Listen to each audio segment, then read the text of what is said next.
नमस्कार, जय हिंद दोस्तों। स्वागत है आपका quick revision classes YouTube channel पर। आज आपका मॉक टेस्ट नंबर 7 है जो मुख्य सेविका भर्ती 2022 के ऑफिशियल सिलेबस पर आधारित होगा।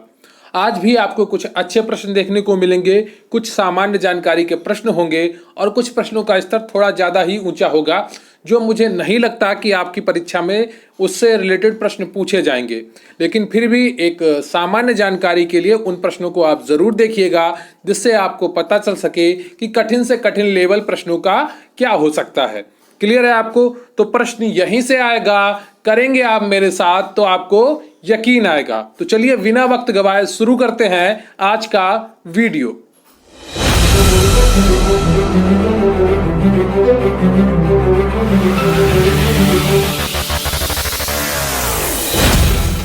तो आप देख रहे हैं quick revision classes YouTube channel, और इससे पहले कि आपका मॉक टेस्ट शुरू करूं, मेरा आपसे निवेदन है कि आप प्लीज़ वीडियो को लाइक कर लें। चैनल पर नए हैं तो चैनल को सब्सक्राइब कर लें। आपके कमेंट बहुत ही महत्वपूर्ण होते हैं हमारे लिए, तो प्लीज़ कमेंट करके ज़रूर बताइएगा कि आपको मॉक टेस्ट कैसा लगा, आज के प्रश्नों का संकलन कैसा लगा, और वीडियो के दौरान जो मैं आपसे प्रश्न पूछूं उसके उत्तर भी कमेंट बॉक्स में ज़रूर लिखिएगा। तो बिना वक्त गवाए चलिए शुरू करते हैं आज का मॉक टेस्ट नंबर 7। यहाँ पर देखिए 7 होगा, ये 5 गलती से लिख गया है, तो इसको आप ध्यान मत दीजिएगा। तो ये आज का आपका प्रश्न है, 1 ग्राम वसा से कितनी कैलोरी ऊर्जा प्राप्त होती है। इसका उत्तर आपको कमेंट बॉक्स में लिखना है कि 1 ग्राम वसा से कितनी कैलोरी ऊर्जा प्राप्त होती है। क्लियर है आपको? तो देखिए, जो पिछले 25 क्वेश्चन हुए थे, आज 26वां क्वेश्चन है। तो इस तरह से आपको 100 क्वेश्चन का पूरा संकलन कराया जाएगा, जो एक प्रैक्टिस सेट के बराबर होगा। ये छोटे छोटे मॉक टेस्ट हैं 25-25 क्वेश्चन के। जब आपके 100 क्वेश्चन हो जाएंगे तो पूरा एक मॉक टेस्ट प्रैक्टिस सेट आपका तैयार हो जाएगा। तो आज 26वां क्वेश्चन है, 25 क्वेश्चन कल के वीडियो में हुए थे। तो सामाजिक नियंत्रण का प्रयोग होता है। तो क्वेश्चन नंबर 26 है आपका, सामाजिक नियंत्रण का प्रयोग होता है। ऑप्शन ए, औपचारिक नियमों एवं कानूनों द्वारा। ऑप्शन बी, अनौपचारिक नियमों एवं कानूनों द्वारा। ऑप्शन सी, औपचारिक तथा अनौपचारिक दोनों नियमों एवं कानूनों द्वारा, या इनमें से कोई नहीं। तो बताइए कौन सा ऑप्शन आपका सही है। सामाजिक नियंत्रण का प्रयोग होता है औपचारिक नियमों एवं कानूनों द्वारा, या अनौपचारिक नियमों एवं कानूनों द्वारा, या सी, औपचारिक तथा अनौपचारिक दोनों नियमों एवं कानूनों द्वारा, या डी, इनमें से कोई नहीं। तो ये बताइए इसका सही उत्तर क्या होगा। ये समाजशास्त्र का प्रश्न है, इसलिए यहां पर रखा है। तो 26 का सही उत्तर क्या हो जाएगा आपका सी, औपचारिक तथा अनौपचारिक दोनों नियमों एवं कानूनों द्वारा। तो ये कठिन से कठिन प्रश्न बन सकता है। मुझे नहीं लगता इस तरह का प्रश्न आपकी परीक्षा में पूछा जाएगा इतना कठिन। तो सामाजिक नियंत्रण जो होता है का प्रयोग औपचारिक तथा अनौपचारिक दोनों नियमों एवं कानूनों द्वारा होता है। समाजशास्त्री सामाजिक नियंत्रण को इस तरह परिभाषित करते हैं कि समाज के मानदंड, नियम, कानून और संरचनाएं मानव व्यवहार को नियंत्रित करती हैं। तो क्लियर है आपको? एक छोटा सा डिस्क्रिप्शन भी आपको दिया गया है, डिटेल में बताया भी गया है कि ऊपर प्रश्न का जो उत्तर है उससे रिलेटेड जानकारी क्या है। तो सामाजिक नियंत्रण का प्रयोग औपचारिक तथा अनौपचारिक दोनों नियमों एवं कानूनों द्वारा होता है। समाजशास्त्री सामाजिक नियंत्रण को इस तरह परिभाषित करते हैं कि समाज के मानदंड, नियम, कानून और संरचनाएं मानव व्यवहार को नियंत्रित करती हैं। आपका अगला प्रश्न है, निम्नलिखित में से कौन सा विचार सामाजिक परिवर्तन का सबसे प्राचीन विचार है। बताइए निम्नलिखित में से कौन सा विचार सामाजिक परिवर्तन का सबसे प्राचीन विचार है। ऑप्शन ए चक्रीय, बी रैखिक, सी उद्विकासवादी, या डी द्वंद्वात्मक। बताइए इनमें से कौन सा ऑप्शन आपका सही है।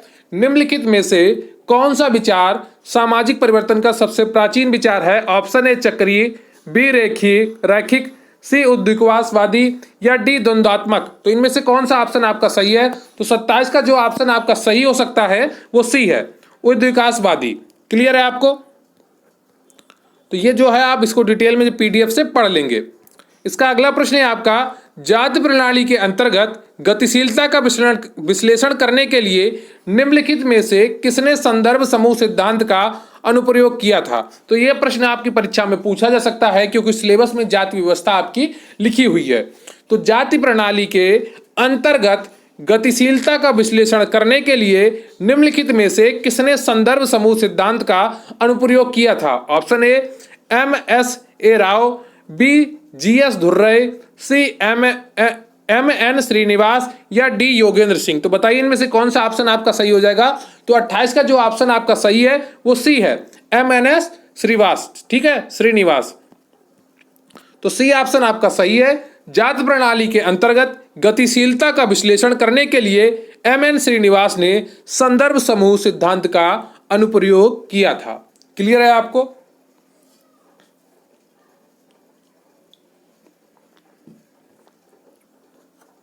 आपका अगला प्रश्न है 29। उद्विकास के स्थान पर स्टेजेस ऑफ कल्चर का प्रयोग किसने किया। तो इन्होंने प्रश्न किया है कि उद्विकास के स्थान पर स्टेजेस ऑफ कल्चर का प्रयोग किसने किया। Option A R Radcliffe Brown, option B H Spencer, option C E V Tylor, option D EH Morgan. तो इनमें से कौन सा ऑप्शन आपका सही है। 29वां जो है उद्विकास के स्थान पर स्टेजेस ऑफ कल्चर का प्रयोग किसने किया। तो 29 का जो सही ऑप्शन है वो सी है, EB टाइलर। क्लियर है आपको। उद्विकास के स्थान पर स्टेजेस ऑफ कल्चर का प्रयोग EB टाइलर ने किया है। आपका अगला प्रश्न है, ये भी आपके परीक्षा में पूछा जा सकता है। तो जो इंपॉर्टेंट प्रश्न है जो आपकी परीक्षा में संभावित है वो मैं आपको लगातार बताता रहूंगा। इधर उधर के प्रश्नों में आपको नहीं पढ़ना है, वो मार्क टेस्ट में दिए गए हैं सिर्फ इसलिए कि उन स्तरों का भी प्रश्न आपकी परीक्षा में 1 या 2 पूछा जा सकता है, उससे ज़्यादा नहीं पूछे जाएंगे। लेकिन जो सबसे ज़्यादा पूछे जाएंगे वो आसान होंगे और थोड़े मॉडरेट होंगे, मतलब थोड़े मध्यम कठिनाई वाले होंगे। ज़्यादा कठिन वाले प्रश्न आपकी क्वेश्चन परीक्षा में सिर्फ 1 से 2 या 5 तक होंगे। डिप्थीरिया के परिणाम होते हैं बेसिल के कारण गले में भूरी झिल्ली, या बी हृदय एवं गुर्दों को प्रभावित करना, या सी टॉक्सिन द्वारा स्नायु तंत्र पर प्रभाव पड़ने से लकवा होना, या डी उपरोक्त सभी। तो बताइए डिप्थीरिया के परिणाम क्या होते हैं। तो 30वें का जो ऑप्शन आपका सही है वो डी है, उपरोक्त सभी होते हैं। क्लियर है आपको। यह बच्चों में फैलने वाला संक्रामक रोग है, कौन सा, डिप्थीरिया। डिप्थीरिया उत्पन्न करने वाले जीवाणु को कोरिनोबैक्टीरियम डिप्थीरियाई कहते हैं। यह रोग धीरे धीरे बढ़ता है। तो ये रोग किससे फैलता है, जीवाणु से फैलता है। इसका नाम क्या है जीवाणु का, कोरिनोबैक्टीरियम डिप्थीरियाई। डिप्थीरिया के परिणाम स्वरूप गले में भूरी झिल्ली बन जाती है, हृदय एवं गुर्दे प्रभावित होते हैं, टॉक्सिन द्वारा स्नायु तंत्र पर प्रभाव पड़ने से लकवा हो जाता है। टॉक्सिन को एक तरह से आप जहर कह सकते हैं, जो हल्का हल्का जहर हमारे शरीर में होता है जो हमारे लिए नुकसानदायक होता है, उसे टॉक्सिन कहते हैं।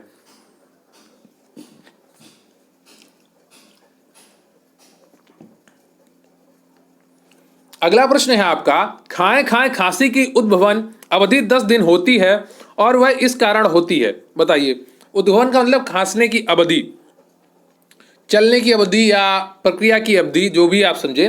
खाएं खाएं खांसी, तो इसका ऑप्शन क्या, कौन सा सही हो जाएगा। इसका कारण क्या होता है, बोर्डेटेल्ला पर्ट्यूसियस, या पर्ट्यूसियस बासिलस, या माइकोबैक्टीरियम, या डी ऊपर में से कोई नहीं। तो इसका सही उत्तर क्या हो जाएगा आपका। तो इसका सही उत्तर क्या हो जाएगा 31 का। तो 31 का सही उत्तर है ए, ठीक है, बोर्डेटेल्ला पर्ट्यूसिस। ए ऑप्शन आपका सही है। तो खांसी, खाएं खाएं खांसी की उद्भवन अवधि 10 दिन की होती है। बोर्डेटेल्ला पर्ट्यूसियस इस खाली खांसी या कुकर खांसी भी कहते हैं, ठीक है। कुकर खांसी विशेषकर बच्चों में एक विशेष कीटाणु द्वारा फैलती है। अधिक दिन तक रोग रहने से दुर्बल बच्चों को निमोनिया भी हो सकता है और मृत्यु भी हो सकती है। क्लियर है आपको। आपका अगला प्रश्न है, संस्कृति हमारे सोचने तथा रहने के ढंगों से, दैनिक क्रियाकलापों से, साहित्य, धर्म तथा मनोरंजन आदि में हमारी प्रकृति की अभिव्यक्ति है। यह कथन किसका है। ऑप्शन ए मैकाइवर तथा Page, option B Alfred Adler, option C Ogburn तथा निमकॉफ, या ऑप्शन डी आल्पोर्ट। तो इनमें से कौन सा ऑप्शन आपका सही है। 32 का आपका बताना है। तो 32 का जो आपका ऑप्शन सही है वो ए है। क्लियर है। अगला प्रश्न है आपका, किस विद्वान ने एक विवाह को ही विवाह का आदि स्वरूप माना है। बताइए, किस विद्वान ने एक विवाह को ही विवाह का आदि स्वरूप माना है? तो ये क्वेश्चन भी आपसे पूछा जा सकता है, क्योंकि विवाह आपके वे चैप्टर दिया गया हुआ है। तो जो जो इंपॉर्टेंट क्वेश्चन होंगे, जो जो आपके बन सकते होंगे, वो सभी मैं आपको लगातार बताता रहूंगा। और थोड़े इधर उधर के भी क्वेश्चन होंगे जो जिनकी संभावना बहुत कम होगी आपके परीक्षा में बनने की, मैं उन्हें आपको इंपॉर्टेंट नहीं बताऊंगा। ठीक है, तो किस विद्वान ने एक विवाह को ही विवाह का आदि स्वरूप माना है? Option A Westermarck, B Bogardus, C MacIver, D मर्दन। तो इनमें से कौन सा ऑप्शन आपका सही हो जाएगा? तो 33 का जो सही ऑप्शन है आपका वो सी है, मैकाइवर। क्लियर है आपको? तो प्रसिद्ध मनोविज्ञान शास्त्री मैकाइवर महोदय ने एक विवाह को ही विवाह का आदि स्वरूप माना है। उन्होंने माना कि एक विवाह अर्थात एक पुरुष का एक स्त्री से विवाह या एक स्त्री का एक पुरुष से विवाह का स्वरूप ही सर्वश्रेष्ठ होता है। मतलब एक विवाह ही सर्वश्रेष्ठ होता है, एक स्त्री का एक पुरुष से हो या एक पुरुष का एक स्त्री से हो। क्लियर है आपको? आपका अगला प्रश्न है, बाल विवाह निरोधक अधिनियम किस सन में लागू हुआ? तो यह भी आपके लिए मोस्ट इंपॉर्टेंट बन जाता है, यहां से भी आपसे प्रश्न पूछा जा सकता है। तो बाल विवाह निरोधक अधिनियम किस सन में लागू हुआ? ऑप्शन ए 1929, बी 1955, सी 1976 या डी 2006। तो इनमें से कौन सा ऑप्शन आपका सही हो जाएगा? कमेंट करके जरूर बताइएगा। तो 34 का जो ऑप्शन आपका सही है वो ए है, 1929। क्लियर है आपको? बाल विवाह प्रतिबंध अधिनियम 28 सितंबर 1929 को imperial legislative council of India में पारित हुआ। लड़कियों के विवाह की आयु 14 वर्ष और लड़कों की 18 वर्ष तय की गई, जिससे बाद में लड़कियों के लिए 18 वर्ष और लड़कों के लिए 21 वर्ष कर दिया गया। इसके प्रयोजक हरविलास शारदा थे, जिनके नाम पर इसे शारदा अधिनियम के नाम से भी जाना जाता है। क्लियर है आपको? तो बाल विवाह प्रतिबंध अधिनियम को किस नाम से जाना जाता है? शारदा अधिनियम से भी जाना जाता है। यह 1929 में पारित हुआ था। यह भी प्रश्न आपके लिए इंपॉर्टेंट है कि समाज पर दहेज प्रथा का कुप्रभाव है। बताइए, समाज पर दहेज प्रथा का कुप्रभाव है। ऑप्शन ए सुमेल विवाह, बी नैतिकता, सी स्त्रियों की उच्च स्थिति, डी ऋण ग्रस्तता। तो इनमें से कौन सा ऑप्शन आपका सही है? कमेंट करके आपको बताना है। समाज पर दहेज प्रथा का कुप्रभाव है, सुमेल विवाह या नैतिकता या स्त्रियों की उच्च स्थिति या ऋण ग्रस्तता। तो इसका सही उत्तर क्या है? 35 का जो सही उत्तर है वो डी है, ऋण ग्रस्तता। दहेज देने के चक्कर में लोग क्या लेते हैं? ऋण लेते हैं। समाज पर दहेज प्रथा का सबसे बड़ा कुप्रभाव है ऋणग्रस्तता के रूप में होता है। समाज में दहेज प्रथा एक ऐसी सामाजिक अभिशाप बन गया है जो महिलाओं के साथ होने वाले अपराधों, चाहे वे शारीरिक हो या फिर मानसिक हो, को बढ़ावा देता है। क्लियर है? इन अपराधों में वर्तमान समय में तो काफी कमी आई है, लेकिन फिर भी इसका स्वरूप अभी भी नहीं बदला है। तो इससे पहले कि मैं आपका अगला प्रश्न शुरू करूं, मैं आपको एक छोटी सी जानकारी संक्षिप्त मात्रा में देना चाहूंगा। अगर आप इस मॉक टेस्ट की डेली पीडीएफ पाना चाहते हैं और अगर अपनी तैयारी मजबूत करना चाहते हैं, आपने एक सपना देखा है मुख्य सेवका भर्ती में अपनी तैयारी सुनिश्चित करने का, तो आप जुड़ सकते हैं हमारे मुख्य सेवका स्पेशल पीडीएफ बैच से, जो हमारे चैनल पर चल रहा है। बैच का नाम है मुख्य सेवका गरिमा बैच। बैच की फीस मात्र 505 रुपए है। टेलीग्राम पर आप QRC हेल्प सर्च करके यहाँ पर मैसेज करेंगे और आपको वहाँ पर पूरी जानकारी प्रोवाइड कर दी जाएगी। इसके अलावा आपको सभी क्लासेस की पीडीएफ दी जाएगी, नोट्स की पीडीएफ दी जाएगी, 10 फुल पेपर जैसे मॉक टेस्ट और उनका सोल्यूशन आपको सिर्फ गरिमा बैच में कराया जाएगा। जो बहुत ही इंपॉर्टेंट क्वेश्चन होंगे उनको इन 10 मॉक टेस्ट में रखा जाएगा। टोटल 1000 प्रश्नों की सीरीज होगी है, जहां से आपका 90 से 95% सिलेबस कंप्लीट हो रहा होगा आपके पेपर में आने वाला। 3 चरणों में तैयारी आपकी कराई जाएगी। एक बार आपको पूरी थ्योरी पढ़ाई जाएगी, फिर पूरा MCQ से रिवीजन कराया जाएगा, फिर वन लाइनर से रिवीजन कराया जाएगा। हर चीज आपको प्लानिंग के साथ कराई जाएगी, जिससे आपकी सफलता सुनिश्चित हो सके। क्लियर है आपको? टेलीग्राम पर आप QRC हेल्प सर्च करके वहां पर जुड़ सकते हैं, या आप व्हाट्सएप नंबर सीधे मैसेज करेंगे तो वहां भी आपको जानकारी प्रोवाइड कर दी जाएगी। व्हाट्सएप नंबर है 94 533 66 279। आप सिर्फ व्हाट्सएप मैसेज करेंगे, प्लीज कोई कॉल मत करिएगा, बहुत व्यस्तता रहती है, कॉल उठाने के लिए कोई उपलब्ध नहीं होता है। तो व्हाट्सएप पर आप मैसेज करेंगे, आपको पूरी जानकारी प्रोवाइड कर दी जाएगी। मात्र 505 रुपए में आप अपनी तैयारी पक्की कर सकते हैं और सारी पीडीएफ प्राप्त कर सकते हैं। जितने भी मॉक टेस्ट होंगे हमारे चैनल पर उनकी पीडीएफ तो आपको दी जाएगी, साथ में नोट्स की पीडीएफ भी दी जाएंगी और 10 फुल पेपर जैसे मॉक टेस्ट उनका सोल्यूशन कराया जाएगा।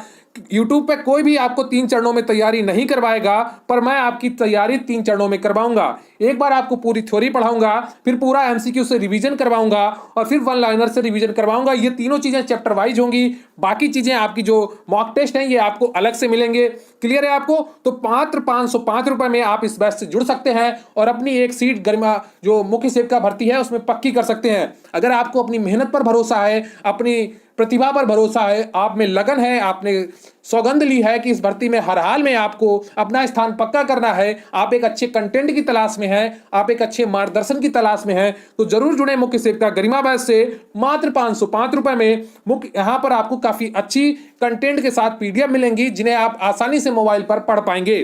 तो इससे जुड़ने के लिए टेलीग्राम पर आप क्यूआरसी सेल्फ हेल्प सर्च करिए या इसका लिंक आपको डिस्क्रिप्शन बॉक्स में मिल जाएगा। अगला प्रश्न है आपका, social learning theory of personality संबंधित है, बताइए। तो ये भी क्वेश्चन आपका उतना इंपॉर्टेंट नहीं है। Social learning theory of personality संबंधित है। ऑप्शन है स्किनर से, सी एरिक्सन से, बी अल्बर्ट बंडूरा से या डी पियाजे से। बताइए इनमें से कौन सा ऑप्शन आपका सही है। Social learning theory of personality संबंधित है तो 36 का जो ऑप्शन आपका सही है वो यहाँ पर बी होगा। देखिए ऑप्शन ऊपर नीचे हो गए हैं तो आप ध्यान रखिएगा, ये बी ऑप्शन आपका सही होगा, अल्बर्ट बंडूरा से। क्लियर है आपको? तो ये आप देख लीजिएगा जब आपको पीडीएफ मिले। अगला प्रश्न है आपका 37, एक डॉट डॉट में सहोदर सम्मिलित होते हैं जो अपने परिवारों के संसाधनों एवं कार्यों को साझा करने के लिए जोड़ते हैं। बताइए तो इसमें क्या फिल किया जाएगा, रिक्त स्थान आपको भरना है। तो बताइए, एक डॉट डॉट में सहोदर भाई बहन जो होते हैं सम्मिलित होते हैं जो अपने परिवारों के संसाधनों एवं कार्य को साझा करने के लिए जोड़ते हैं। तो ऑप्शन ए है विस्तृत परिवार, बी एकाकी परिवार, सी संयुक्त परिवार, डी मिश्रित परिवार। तो इनमें से कौन सा ऑप्शन आपका सही है। तो 37 को जो सही ऑप्शन है आपका वो ए है, विस्तृत परिवार में। एक विस्तृत परिवार में सहोदर भाई बहन सम्मिलित होते हैं जो अपने परिवारों के संसाधनों एवं कार्य को साझा करने के लिए जोड़ते हैं। आपका अगला प्रश्न है, निम्नलिखित में से कौन सा कृमि हाथी पांव का कारण होता है। तो बताइए निम्न में लिखित में से कौन सा कृमि हाथी पांव का कारक होता है। तो option A tape worms, B round worms, C filarial worms या डी हुक वर्म्स। तो इसका सही उत्तर आपको समझ में आ गया होगा अगर आपने काफ़ी अच्छे से समझा होगा रोगों को। अगर नहीं समझा है फिर भी, क्योंकि ये बीमारी तो आम है, काफ़ी जागरूकता इसके बारे में फैलाई गई है, हर साल सरकार इसमें खुद दवा भी बंटवाती है। तो फाइलेरिया बनता है हाथी पाँव में, तो फाइलेरिया से, फाइलेरियम से, वर्म से। क्लियर है आपको? सी ऑप्शन आपका बिल्कुल सही हो जाता है। तो इसके बारे में जो भी जानकारी है उसको आप पढ़ लेंगे पीडीएफ से। क्लियर है आपको? आपका अगला प्रश्न है, भ्रूण के मस्तिष्क को नुकसान पहुंचाने वाला जीका वायरस किसके द्वारा वहन होता है। बताइए, भ्रूण के मस्तिष्क को नुकसान पहुंचाने वाला जीका वायरस किसके द्वारा वहन होता है। ऑप्शन ए मच्छर, बी जल, सी वायु, डी भोजन। तो इनमें से कौन सा ऑप्शन आपका सही हो जाएगा। तो 39 का ए ऑप्शन आपका सही है, मच्छर। तो भ्रूण के मस्तिष्क को नुकसान पहुंचाने वाला जीका वायरस मच्छर द्वारा वहन होता है। जीका वायरस की पहचान सबसे पहले युगांडा में 1947 में हुई थी। यह वायरस एडीज मच्छर के काटने से फैलता है। यदि गर्भावस्था के दौरान कोई महिला वायरस से प्रभावित होती है तो बच्चे का मस्तिष्क अपूर्ण रह जाता है जो सामान्य सिर से भिन्न होता है। क्लियर है आपको? आपका अगला प्रश्न है, काला ज्वर के लिए उत्तरदायी जीवों की उत्पत्ति का कारण है। बताइए, काला ज्वर के लिए उत्तरदायी जीवों की उत्पत्ति का कारण क्या है। ये यहां पर जार लिख गया, ये ज्वर है, ठीक है, इसको ध्यान रखिएगा। काला ज्वर के लिए उत्तरदायी जीवों की उत्पत्ति का कारण क्या है। ऑप्शन ए अधोमुखी युग्मक विखंडन, या बी गुणक विखंडन, या सी अनुप्रस्थ युग्मक विखंडन, या डी रेखिक युग्मक विखंडन। तो इनमें से कौन सा ऑप्शन आपका सही है। तो 40 का जो आपका ऑप्शन सही है वो है आपका ए, अधोमुखी युग्मक विखंडन। क्लियर है आपको? तो काला ज्वर या काला जार भी इसको कहते हैं, ठीक है। तो लीशमैनियासिस का सबसे गंभीर रूप माना जाता है। यह लीशमैनियासिस मैनिया डोनाओ वानी नामक परजीवी के काटने से होता है, जिसकी उत्पत्ति अधोमुखी युग्मक विखंडन से होती है। क्लियर है आपको? तो काला ज्वर जो है आपको पूरा सही हो गया। अगला प्रश्न है आपका, क्यूनिन मलेरिया की एक आम दवा है जो वृक्ष की छाल से प्राप्त होती है। बताइए कि कौन से वृक्ष की छाल से प्राप्त होती है? क्यूनिन मलेरिया की एक आम दवा है। ऑप्शन ए बीच, बी नीलगिरी, सी कुनैन, डी मैपल। तो इनमें से कौन सा ऑप्शन आपका सही हो जाएगा? 41 का। तो जो 41 का ऑप्शन सही है वो कौन सा है? सी, कुनैन के वृक्ष से। क्लियर है आपको? कुनैन के वृक्ष से प्राप्त होती है। सी ऑप्शन आपका बिल्कुल सही हो जाता है। मलेरिया मादा एनाफिलीज नामक मच्छर के काटने से होता है। यह प्लाज्मोडियम परजीवी नामक वाहक से होने वाली बीमारी है। इसके इलाज के लिए सामान्यतः क्लोरोक्विनिन दवा का प्रयोग करते हैं, जिसे कुनैन नामक वृक्ष के छाल से प्राप्त किया जाता है। आपका अगला प्रश्न है, वैक्यूम एक्सट्रैक्शन की तुलना में फोर्सेप डिलीवरी में किसका खतरा अधिक होता है? बताइए। वैक्यूम एक्सट्रैक्शन की तुलना में फोर्सेप्स डिलीवरी में किसका खतरा अधिक होता है? तो इसका एक क्वेश्चन भी आपके लिए इंपॉर्टेंट है, क्योंकि गर्भावस्था और प्रसव आपके में दिया गया है, तो वहां से ये रिलेटेड क्वेश्चन है। बताइए, वैक्यूम एक्सट्रैक्शन की तुलना में फोर्सेप्स डिलीवरी में कितना खतरा अधिक होता है? किसका खतरा अधिक होता है? ऑप्शन ए चेहरे की सूक्ष्म चोटें, बी सिफेल हीमेटोमा, या सी रेटिना से रक्तस्राव, या डी कपाल के भीतर रक्तस्राव। तो इनमें से कौन सा ऑप्शन आपका सही है? तो 42 का जो ऑप्शन आपका सही है वो ए है, चेहरे की सूक्ष्म चोटें। क्लियर है आपको? तो वैक्यूम एक्सट्रैक्शन की तुलना में फोर्सेप्स डिलीवरी में चेहरे की सूक्ष्म चोटें, बच्चे के चेहरे की नसों को नुकसान होना, या बच्चे के सिर पर सूजन होना तथा हल्का बाह्य आई ट्रामा आदि बातों का खतरा अधिक रहता है। क्लियर है आपको? आपका अगला प्रश्न है, इनमें से क्या आसन्न प्रसव के संकेत हैं?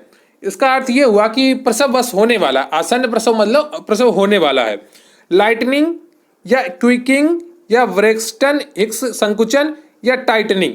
तो इसका सही उत्तर क्या हो जाएगा? 43 का। तो 43 का सही उत्तर है वो आपका ए है, लाइटनिंग। क्लियर है आपको? तो इम्पेंडिंग लेबर महिला के शरीर में विशिष्ट परिवर्तन को दर्शाते हैं। इसका सामान्य संकेत और लक्षण 2 सप्ताह बाद तथा अन्य नियत तारीख से 3 सप्ताह पहले शुरू हो जाता है। इम्पेंडिंग लेबर के कुछ महत्वपूर्ण संकेत व लक्षण निम्न हैं, जैसे पेशाब करने की इच्छा बढ़ जाना, गर्भाशय गिरवा का फैलाव, या गर्भाशय गिरवा का पतला होना। ठीक है। आपका अगला प्रश्न है, गर्भपात के प्रकार की पहचान करें जिसमें परिवर्तन उस स्थिति में प्रगति करते हैं जहां से गर्भावस्था की निरंतरता असंभव हो जाती है। ऑप्शन ए विफल गर्भपात, सी बी पूर्ण गर्भपात, सी संभावित गर्भपात, डी अपरिहार्य गर्भपात। तो इनमें से कौन सा ऑप्शन आपका सही हो जाएगा? गर्भपात के प्रकार की पहचान करें जिसमें परिवर्तन उस स्थिति में प्रगति करते हैं जहां से गर्भावस्था की निरंतरता असंभव हो जाती है। बताइए, आप लोगों को पढ़ाते पढ़ाते मेरा भी ज्ञान काफी बढ़ जाएगा। तो 44 में कौन सा ऑप्शन आपका सही हो जाएगा? तो इसका जो ऑप्शन आपका सही है वो डी है, अपरिहार्य गर्भपात। क्लियर है आपको? इसकी डिटेलिंग नीचे दी गई है। अपरिहार्य गर्भपात का एक प्रकार है इनवाइटेबल अबॉर्शन, जहां एक ऐसी स्थिति की प्रगति में परिवर्तन होता है जहां से गर्भावस्था की निरंतरता असंभव हो जाती है, जिसमें योनि से रक्तस्राव और गर्भाशय ग्रीवा का पतला होना होता है। क्लियर है आपको? आपका अगला प्रश्न है, गर्भावस्था में पॉलीहाइड्रेमनियास का प्रभाव है। ऑप्शन ए गर्भनाल के आगे की ओर बढ़ाव, या माल प्रेजेंटेशन, या सी प्रसव के बाद का रक्तस्राव, या डी इनमें से सभी। तो कौन सा ऑप्शन आपका सही हो जाएगा 45 में? जो 45 का ऑप्शन आपका सही है वो डी है, ये सभी। क्लियर है आपको? तो भ्रूण के गुर्दे द्वारा एमनियोटिक द्रव का स्राव होता है, जिससे भ्रूण मूत्र द्वारा गर्भ में तैरता रहता है और भ्रूण द्वारा ही श्वसन क्रिया में इस द्रव का अवशोषण कर लिया जाता है। इस तरह एमनियोटिक द्रव का गर्भाशय में संतुलन बना रहता है। क्लियर है आपको? आपका अगला प्रश्न है, गर्भ के 8वें माह में लेटरल फोरनिसेज में बड़ा हुआ पथसेशन क्या बताता है? तो ये देखिए, ये मेडिकल टर्म है, मुझे नहीं लगता ये आपके परीक्षा में पूछे जाएंगे, लेकिन कुछ मॉक टेस्ट प्रैक्टिस सेट आए हैं मार्केट में, वहां पर ऐसे प्रश्न दिए हुए हैं, तो मैं सोच रहा हूं उनको एक बार आपको दिखा दूं। लेकिन मुझे नहीं लगता इतनी हाई मेडिकल टर्म आपसे परीक्षा में पूछे जाएंगे, आपसे एक सामान्य जानकारी पूछी जाएगी। क्लियर है आपको? आप कोई मेडिकल टर्म नहीं यूज कर रहे हैं, ठीक है, मेडिकल एग्जाम नहीं देने जा रहे हैं जो आपसे ये सब चीजें पूछी जाएंगी।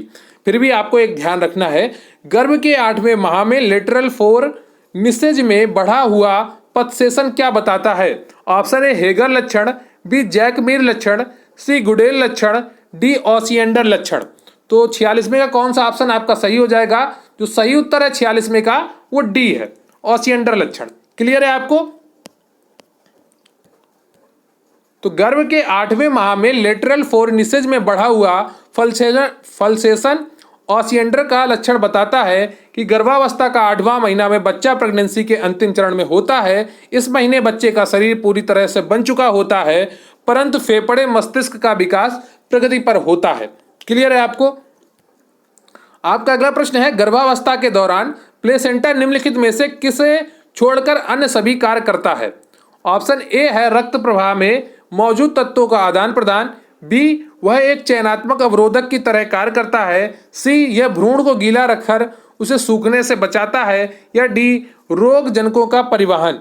तो इसमें कौन सा ऑप्शन आपका सही हो जाएगा? तो 47 का इसमें सी ऑप्शन सही हो जाएगा। इस कार्य को छोड़कर अन्य सभी कार्य करता है। यह भ्रूण को गीला रखकर उसे सूखने से बचाता है, यह कार्य नहीं करता है।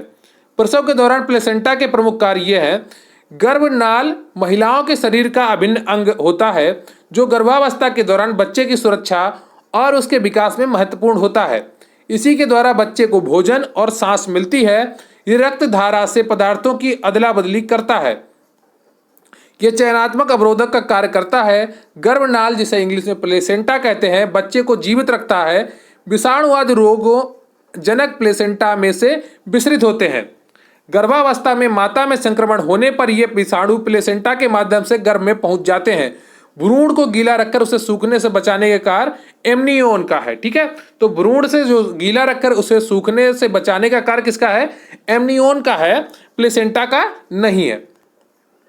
आपका अगला प्रश्न है, पीत ज्वर का टीका कौन सा है? बताइए, पीत ज्वर का टीका कौन सा है? ऑप्शन ए साल्क टीका, या 17D टीका, या CCEEB टीका, या PRIEP टीका। तो बताइए इनमें से कौन सा ऑप्शन आपका सही है? PREP टीका। जो 48 का ऑप्शन सही है वो कौन सा है? बी, 17D टीका, 17D टीका। पीत ज्वर एक संक्रामक तथा खतरनाक रोग है जो अचानक आरंभ होता है।